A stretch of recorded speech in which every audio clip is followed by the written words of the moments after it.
Welcome back to your favorite place to be, where we're hitting you with a live stream, letting you know what is going on. So go back and watch the most recent video on Raven Coin. Getting bullish on it, thinking we might be bullish here, and go back and watch the video and see what you think. We'll wait till people get down here. I do want to kind of go over a couple things involving the price of certain coins. Things may start moving here soon. The prices on certain coins are looking pretty good. We're seeing Qtum, we're seeing Neo, we're seeing some rises in specific coins, and we're seeing kind of the rediscovery of a lot of coins that people have not been really talking about. What's good? What's good? Welcome to the chat, guys. Alan, what's good? The Practical Mail, what's going on? So yeah, I think people are starting to look into some of these coins, guys. I did a video on Ethereum Classic the other day.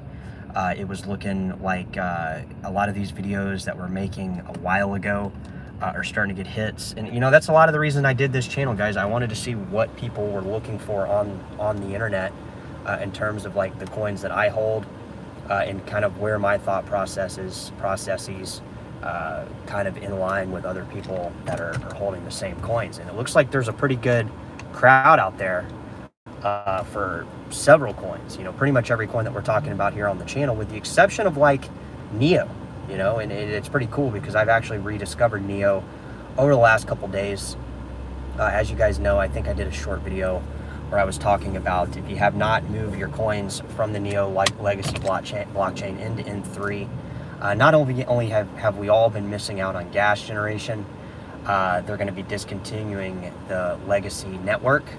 Therefore, those tokens, those legacy Neo tokens, will be basically worthless. So what does this mean for people that are in the crypto world still holding this coin?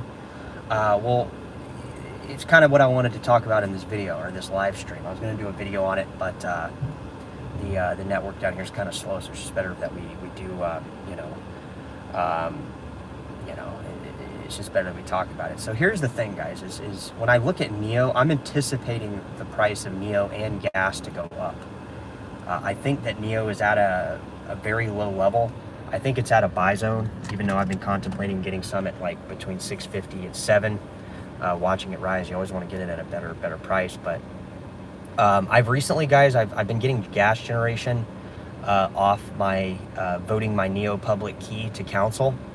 And I think Mr. Full brought it in there. I think he's in the chat as well. Here's the thing Mr. Full mentioned, and he's accurate. When exchanges promise you APY, or a centralized wallet or a centralized exchange promises you APY, it's usually crap. You're not going to get the APY because you're having to leave your coins on the exchange, and the company is somehow benefiting from you having those coins on the exchange. Therefore, you're not really securing your coins, and you're not really getting an APY, because you might be getting the APY, but the risk is such a high risk. We saw this with FTX, we saw this with Terra Luna. The risk is so high, in these centralized projects or the centralized exchanges, that it takes all the fun out of it. You know, why am I going to put 100K into a coin that's centralized to get an APY of 15%? Why am I going to put in 100K on an exchange to, get an APY when the crypto exchange can go down? I mean, it's taken me over 8 years to build out my portfolio to, where it's at today. And I'm not willing to risk that for any percentage gain. Okay, but the thing with Neo, back to the topic on what I was trying to get you guys to see, is when you vote your Neo coins, you're not really, Mr. Full, the thing is you said, yeah, the APYs are usually garbage. Yeah, they are, but not with Neo. That's the thing, is I can vote my public key to one of the Neo governance, basically smart contract. It's actually real-time smart contract. And I can get a yield, all right? Depending on what governance council I vote for, they don't have access to my private keys. I'm still in control of my crypto. In fact, it has nothing to do with giving out any personal information with me, like giving my crypto or giving my wallet permission for somebody to connect my wallet, it actually takes place on the NEO blockchain. So I've been getting gas generation, and it's a substantial amount, guys, especially if you're under the impression that NEO and the gas token are going to go up.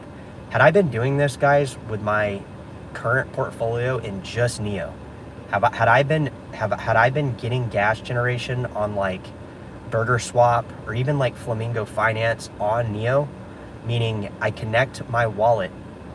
I'm not even really connecting my wallet. They really should change the term to that.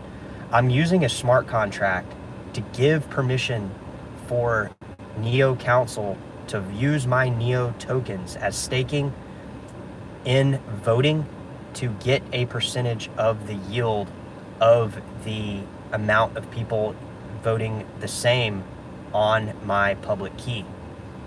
So it might not make a lot of sense to people. It seems kind of weird.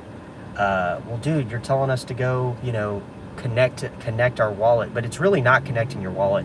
That's where it's different. That's the misconception that with NEO is you're not really connecting your wallet. You're using a smart contract to give access to that NEO council to use your public key, which it shows your tokens, how many tokens you hold, to vote on NEO governance, okay? So it's huge, guys. Had I been doing this a couple years ago with my current portfolio, I would have made enough gas generation to basically 4x my entire portfolio just with the pump on gas, NEO gas, in 2023 up to $21. Like my gas generation, literally per year, my APY at 18%, just in gas generation, guys. I'm telling you, just in gas generation. Whether or not I got NEO under $21, I've already done the math on it. I would have made over 300,000 in just gas generation without putting my coins at risk, without putting them on a centralized exchange, without using a centralized node wallet operator, for absolutely risk-free. Absolutely risk-free. And I'm going to do this, guys. I'm going to be doing this. I'm already buying more NEO coins to try to make up for lost time, because the thing with NEO, guys, is that they don't have any marketing. NEO has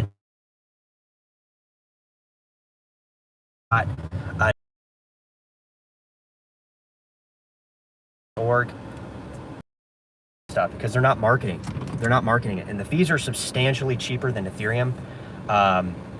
And they're about to do, and also NEO also is doing NEO X, which is going to be EVM compatibility, which is kind of the new narrative that's kind of floating around the independent blockchains, especially with the coins that are up a lot. Like if you look at like Tron, if you look at like Ethereum Classic with this new Olympia hard fork, if you like look into the coins that we're talking about here on the channel, they all have this like centralized, I don't want to use the word centralized, you guys will get scared and leave the chat, but they all have this central idea of like this EVM compatibility, cross-chain interoperability, with basically communicating with the